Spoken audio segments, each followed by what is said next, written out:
Easy Explained Cartesianism, Meditations on First Philosophy, the Sixth Meditation. And this is the last one, so let's get right into it here. What's our topic? It's on the existence of material things and the real distinction between mind and body. This is a fun one. This is pretty cool. So let's start with a passage from Descartes on how and why he thinks the mind and the body are two distinct entities. So he says, when the mind understands, it in some way turns towards itself and inspects one of the ideas which are within it. But when it imagines, it turns toward the body and looks at something in the body which conforms to an idea understood by the mind or perceived by the senses.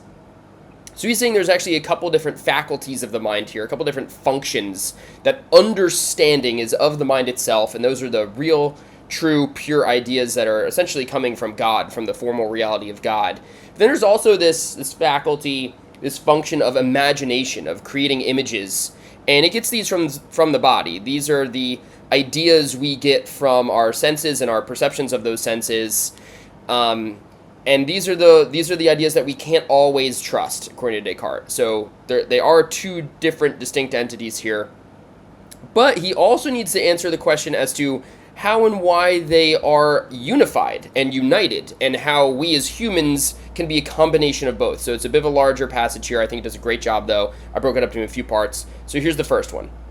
So nature also teaches me, by these sensations of pain, hunger, thirst, and so on, that I am not merely present in my body, as a sailor is present in a ship, but that I am very closely joined and, as it were, intermingled with it, so that I and the body form a unit. There it is, a few key things here. We're starting this extended metaphor of a sailor in a ship, and how that's not what the mind is like in the body. Descartes saying the mind and the body are very closely joined together, they are intermingled, and they are forming a unit. They are united to form a mind-body union. So let's go on after that first part. If this were not so, I, who am nothing but a thinking thing, would not feel pain when the body was hurt, but would perceive the damage purely by the intellect, just as a sailor perceives by sight if anything in his ship is broken.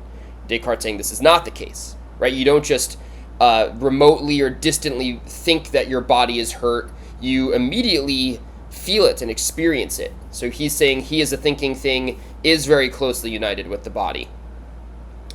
Moving on. Similarly, when the body needed food or drink, I should have an explicit understanding of the fact, instead of having confused sensations of hunger and thirst. He's saying these sensations are very, very clear. So therefore, the mind and body must be united. For these sensations of hunger, thirst, pain, and so on are nothing but confused modes of thinking, which arise from the union, and as it were, the intermingling of the mind and the body.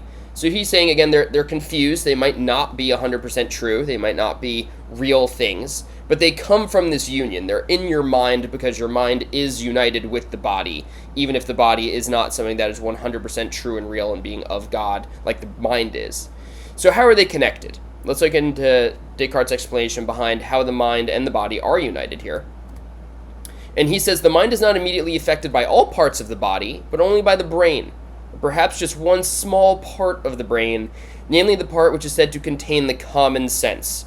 So Descartes is putting the mind into the brain, right? It's not the brain. The brain is a bodily organ, but the mind does have a very close connection with the brain, and that's how it gets tied to the body. And he gets even more specific. He said it's a small part of the brain, and specifically the part that has the common sense. And here we need to get into some medicine and science and neuroscience from the 1600s here. And this is going to be the pineal gland. And I actually have a footnote in my translation, in my edition, that helps to explain this a little bit further. So let's look at how the mind is in the pineal gland for Descartes. He says the seat of the common sense must be very mobile to receive all the impressions coming from the senses. It must be movable only by the spirits which transmit these impressions.